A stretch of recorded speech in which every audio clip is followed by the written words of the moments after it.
Author Kirsten Hines shares her passion for Florida's incredible array of birds, mammals, reptiles, amphibians, and insects in her book Wild Florida: An Animal Odyssey. And she joins me now to tell us all about it. And first, I want to say congratulations because it's already won a couple of awards, right? It has. I'm very excited to share that it is the Florida Book Awards winner in the visual arts category, and then also the National League of American Penwomen Nonfiction Book Award, are the two awards that it got just this week. I just found out. It's very exciting. That is so cool. Okay, so let's get right to it though. What inspired you to write this book? Well, partly the University of Florida Press came to me. I had done a gardening book with them back in 2014, and I saw them at a Native Plant Society meeting where I was promoting that book. And they were like, we really like your photography. Would you be willing to pitch another idea to us? And I started looking around and I realized there weren't any good comprehensive books on Florida's wildlife that covered the entire state. And so I figured this would be a good opportunity to cover the entire state and hopefully write it in a way that it was accessible to everybody. I didn't want it to be a textbook. I wanted something that people felt like they were walking in the woods with me and would really experience Florida's wild with me. Well, that must be why you won the awards then, because that sounds pretty neat. And as a conservationist, what are some of the threats that our wildlife face and how can we help? I mean, I think the biggest threat at time right now is development. We're losing habitat at a pretty rapid rate. And historically, Florida's done really well. About 30% of our land is protected. But what we need at this point really are connections between those to make sure that, not just the animals, but also the plants keep moving around, especially with climate change coming into the picture. And the more we're resilient, then that's the healthier ecosystem. And that also then, of course, benefits us. I mean, a lot of this is also where our water comes from, for example. So having a really healthy connectivity between our habitats is good for everybody. Right. And how would you say our wildlife has differed over the past few decades compared to now?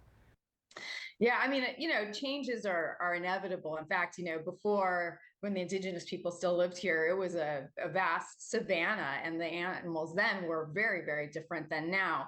But what's happening more recently is we are getting more and more non-native species that have been introduced and are really establishing. Of course, the most famous is the pythons.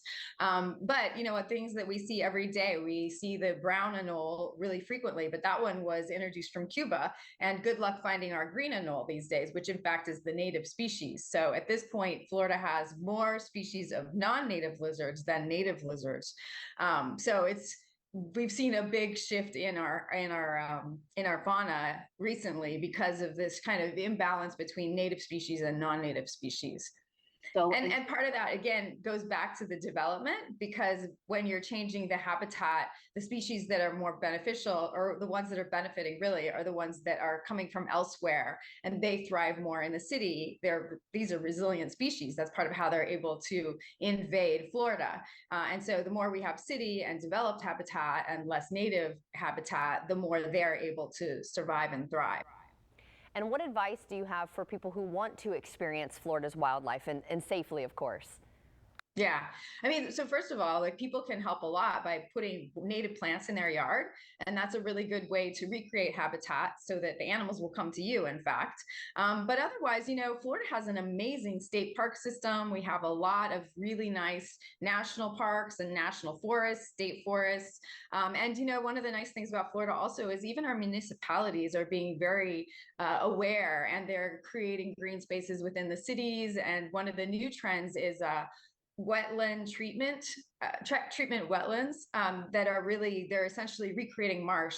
And these are wonderful places to go because we have boardwalks, they're accessible to people, there's a lot of wildlife there. And so it's also a really great place for people to experience wildlife in a way that's not harmful to the wildlife, and everybody's benefiting. All right. Well, where can we find your book? Well, it's at a lot of local bookstores. And so hopefully people will do that. Otherwise, they can also get it on my website and get a signed copy. And what's the website? KirstenHines.com. Awesome. Well, thank you so much for joining us today. It was so nice to meet you, and congratulations again on the awards. Thank you so much. And thank you for having me. I appreciate it. Of course. And everyone at home, if you'd like to see this interview again, just head to First Coast News Plus.